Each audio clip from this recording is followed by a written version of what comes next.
ফু দিলে জ্বলতে থাকা একটি মোমবাতি মুহূর্তেই নিভে যায়, কিন্তু কখনো কি চেষ্টা করে দেখেছেন ফু দিয়ে আগরবাতি নেভানো যায় কিনা?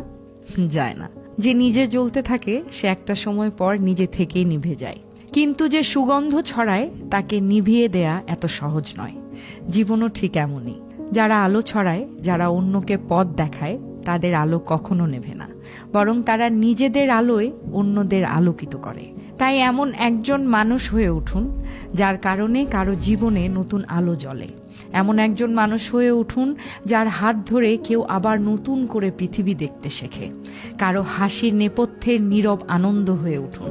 এমন শক্তি হয়ে উঠুন যেন কোনো বাধা সেই অনাবিল হাসি কেড়ে নিতে না পারে। পারলে বিশ্বস্ত কাঁধ হয়ে উঠুন, যে কাঁধে মাথা রাখলে নিমিষেই কারো ক্লান্তি দূর হয়ে যায়। এরকম একজন মানুষ হয়ে উঠুন। মনে রাখবেন, বন্দুকের চেয়েও বড় হাতিয়ার আছে, আর তা হলো একজন ভালো মানুষ হয়ে ওঠা। আর এই হাতিয়ার যার হাতে থাকে, পৃথিবী তার কাছেই নিরাপদ ও সুন্দর।